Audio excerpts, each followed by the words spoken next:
Nigeria News headline today. The National Assembly Joint Committees on Petroleum Resources have summoned the NNPCL Group CEO to an investigative hearing in Abuja. Lawmakers are interrogating the transparency and effectiveness of multi-billion naira pipeline security contract following reports of stagnant production volumes. The hearing will also review the financial operations of NNPCL subsidiaries and their statutory remittances to the Federation account.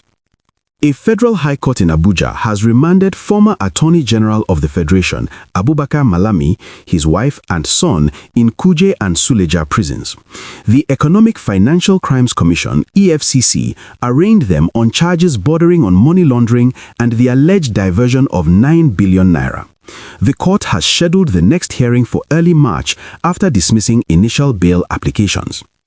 Traders and service providers across major Nigerian cities have increased prices following the commencement of the 2026 Finance Act tax provisions. Markets in Lagos, Kano and Onitsha recorded a 15% rise in the cost of essential goods, which sellers attribute to higher logistics and corporate tax burdens. The Federal Inland Revenue Service, FIRS, has however clarified that the laws were designed to protect the lowest earners while targeting luxury consumption. The Nigeria Independent System Operator (NISO) announced a significant drop in national grid output to 4,300 megawatts on Friday. Officials attributed the decline to a 57% shortfall in gas supply to thermal power stations across the country. Discos have warned residents in Lagos and Abuja to expect increased load shedding until gas supply stabilizes. The National Identity Management Commission (NIMC) has directed that all candidates for the 2026 Senior Secondary Certificate Examination (SSCE) must provide a National Identification Number (NIN). This policy aims to curb examination malpractice and ensure the integrity of student records across WAEC and NECO platforms. Registration centers are seeing increased traffic as the deadline for exam entry approaches. The Federal Capital Territory Police Command rescued 21 children during a raid on a suspected illegal orphanage in the Saburi area of Abuja. Investigators believe the facility served as a front for a child trafficking syndicate operating across northern Nigeria. Several suspects were arrested and are currently assisting the police in their investigation. Amadu Fintiri has formally defected from the People's Democratic Party (PDP) to the All Progressives Congress (APC). The move was followed by 14 members of the State House of Assembly and several local government chairmen. Fintiri cited the need to align the state with the federal government's renewed hope agenda for better development. The National Agency for the Prohibition of Trafficking in Persons (NAPTIP) has commenced an investigation into a Lagos-based daycare center following viral reports of child abuse.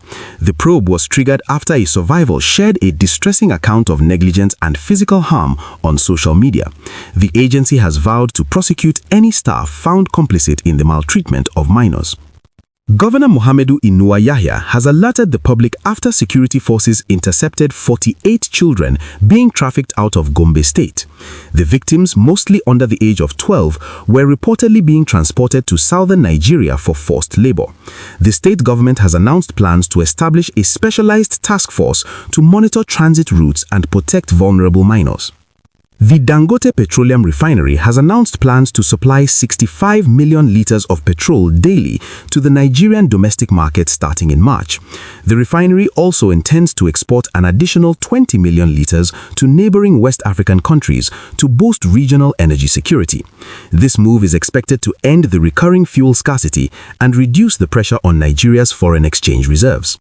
Bauchi State Governor Bala Mohammed has appealed to the federal government for urgent military intervention in the Alkaleri forests.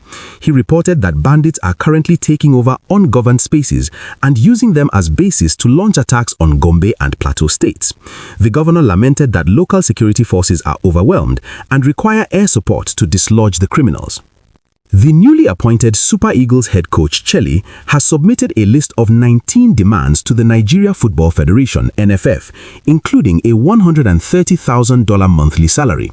The coach also requested private security, a luxury villa in Abuja, and full control over team selections.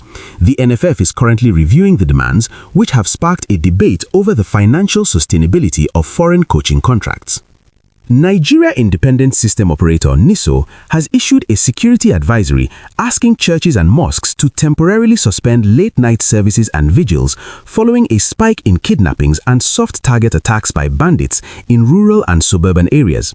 Security agencies believe the suspension will help them better monitor movement and respond to emergencies during the night.